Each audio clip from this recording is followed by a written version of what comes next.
Ada orang melakukan maulid Nabi. Maulid Nabi ada khilaf di kalangan para ulama. Sebagian ulama Syafi'iyah mengatakan dianjurkan, dan sebagian ulama Malikiyah ya mengatakan bid'ah. Ya. Kita sendiri lebih condong kepada pendapat tersebut adalah bid'ah. Kenapa? Tidak pernah dicontohkan oleh Nabi, tidak pernah dicontohkan oleh para sahabat. Maka ini tidak ada contohnya di zaman Nabi, bisa dipastikan tidak pernah ada yang melakukan apa? Maulid. Dan kita ingin beragama sebagaimana agamanya para sahabat. Karena ciri Ahlussunnah adalah mengikuti jalannya para sahabat.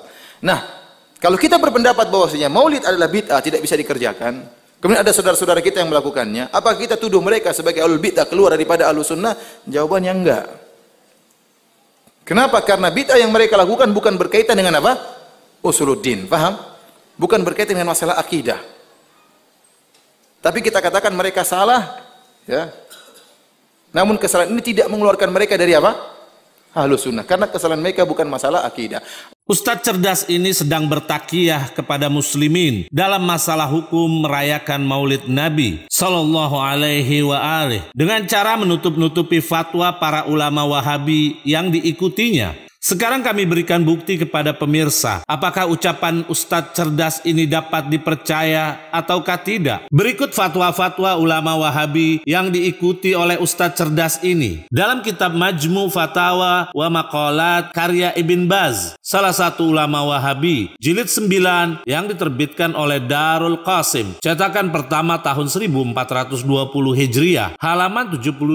Ibn Baz ditanya, bagaimana hukum sembelihan pada maulid, zikir, dan memukul rebana? Ibn Baz menjawab, adapun masalah hewan yang disembelih, yaitu pada perayaan maulid, di sana ada beda pendapat, yaitu antar ulama. Jika menyembelihnya untuk pemilik maulid, yaitu Nabi Shallallahu Alaihi Wasallam, maka ini termasuk syirik besar. Kami tegaskan, termasuk syirik besar. Tetapi jika penyembelihannya untuk dimakan, maka hal itu tidak mengapa. Namun dia jangan memakannya. Seorang muslim tidak boleh menghadiri, yaitu acara tersebut, sebagai bentuk pengingkaran terhadap mereka dengan perkataan dan perbuatan, kecuali jika dia hadir untuk memberi nasihat pada mereka, dan itu pun tanpa ikut makan dengan mereka atau kegiatan apapun.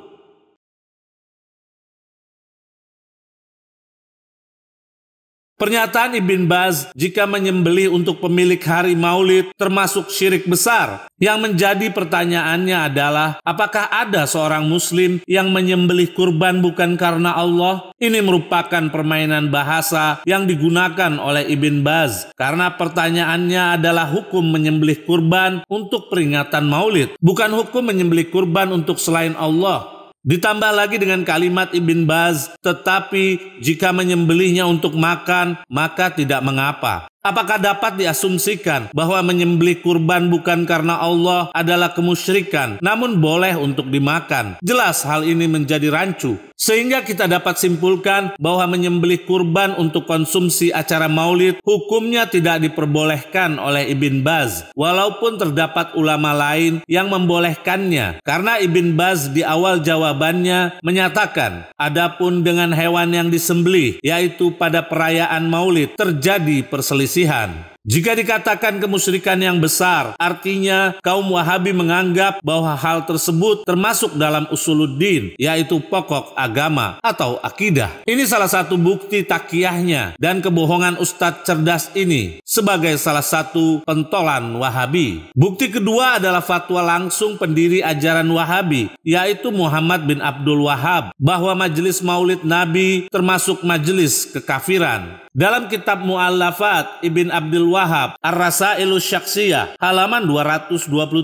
Ibn Abdul Wahab berkata, dan manusia menjadi saksi atasmu bahwa kamu pergi ke majelis maulid, membacanya untuk mereka, menghadiri majelis mereka, sampai pada kalimat, dan kamu makan sesuap makanan yang disediakan pada majelis tersebut, maka sekiranya kamu mengetahui ini adalah perkara kufur, bagaimana kamu pergi kepada mereka, membantu juga menghadiri majelis kufur mereka? Kami tegaskan, membantu juga menghadiri majelis kufur mereka.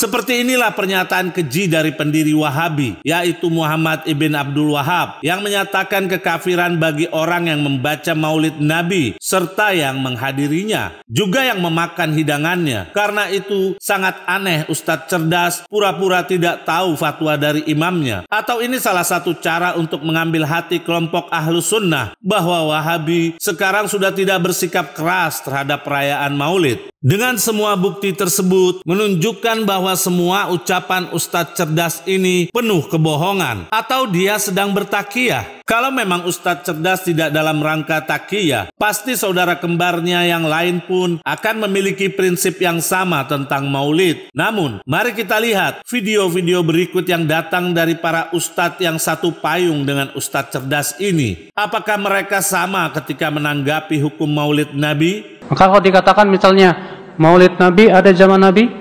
Nggak ada. Zaman sahabat? Nggak ada. Zaman tabi'in? Nggak ada. Zaman sekarang? Ada.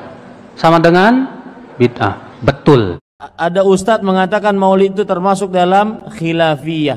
Maulid Nabi bid'ah. Pelakunya ahli bid'ah.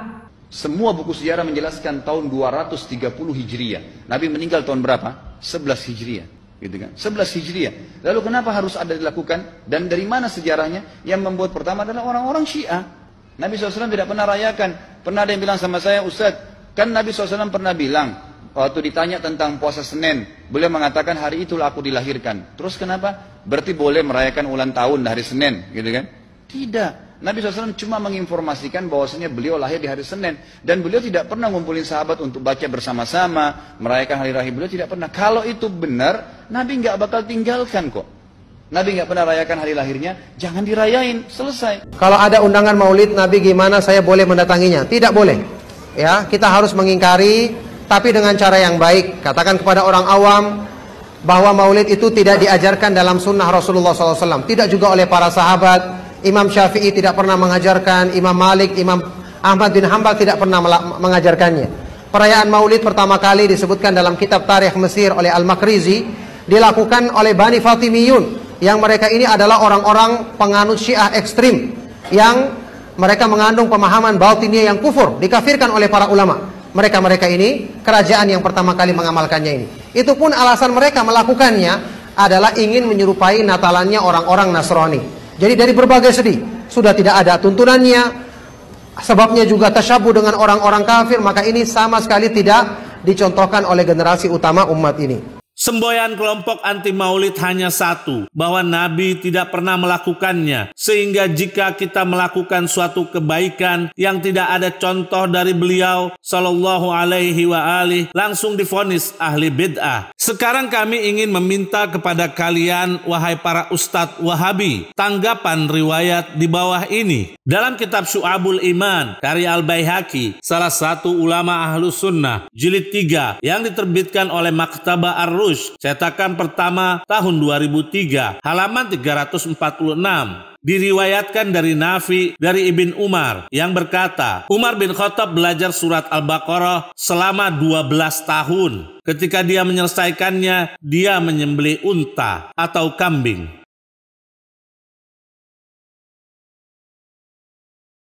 Dari mana dasarnya Umar melakukan hal ini? Ketika menyelesaikan hafalan surat Al-Baqarah, dia menyembelih kambing. Apakah ada yang berani mengatakan bahwa Umar telah melakukan bid'ah? Dalam kitab Al-Isobah, karya Ibn Hajar Al-Asqalani, salah satu ulama Ahlus Sunnah, jilid 3 yang diterbitkan oleh Darul Kutub Al-Ilmiyah, cetakan pertama tahun 1995, halaman 455 sampai 456. Ibn Hajar berkata Abu Ali Al-Qali telah menyampaikan kepada kami Abu Ishaq Az-Zajjaj, telah menyampaikan kepada kami Abul Abbas Al-Mubarrad yang berkata, orang pertama yang meletakkan yaitu kaidah bahasa Arab dan yang memberikan titik di dalam Al-Quran adalah Abul Aswad, dan dia telah ditanya dari siapa dia mendapatkan keterangan ilmu tersebut. Dia menjawab, aku mendapatkannya dari Ali bin Abi Thalib.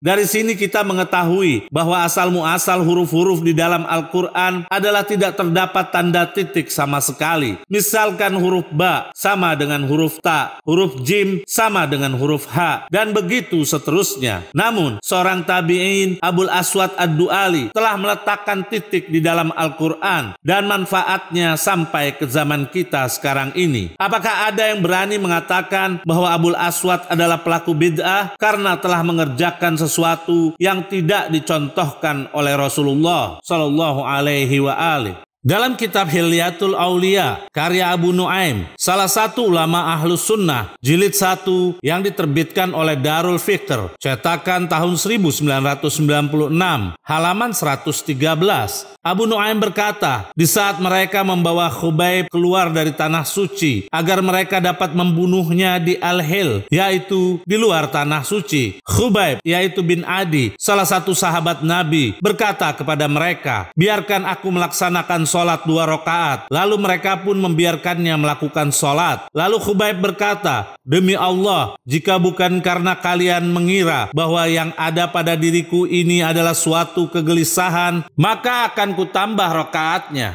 Ya Allah, hitunglah mereka satu persatu dan bunuhlah mereka secara berserakan, dan jangan kau sisakan satu orang pun di antara mereka. Sampai kalimat, kemudian Abu Saru'ah Uqbah bin Al-Harith menghampirinya dan membunuhnya. Dan Khubayb saat itu merupakan orang pertama yang mensunahkan sholat. Kami tegaskan, orang pertama yang mensunahkan sholat bagi setiap muslim yang terbunuh dengan sabar.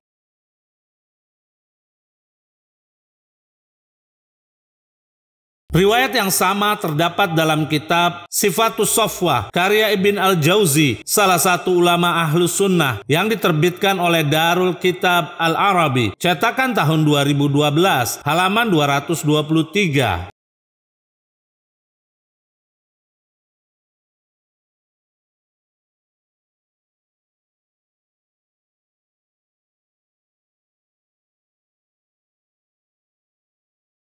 Jelas sudah bahwa Khubayb adalah orang yang pertama melakukan sholat 2 rakaat ketika hendak dibunuh. Sementara hal semacam ini tidak pernah dicontohkan Nabi. Sekarang mari kita lihat siapakah sosok Khubayb ini. Dalam kitab Al-Isobah, karya Ibn Hajar Al-Asqalani, salah satu ulama Ahlus Sunnah, jilid 2 yang diterbitkan oleh Darul Kutub Al-Ilmiyah, cetakan pertama tahun 1995, halaman 225. Ibn Hajar Al-Asqalani berkata, Khubayb bin Adi, sampai kalimat Al-Ansari, Al-Ausi. Beliau termasuk yang menyaksikan peperangan Badar dan syahid di zaman Nabi Sallallahu Alaihi Wasallam.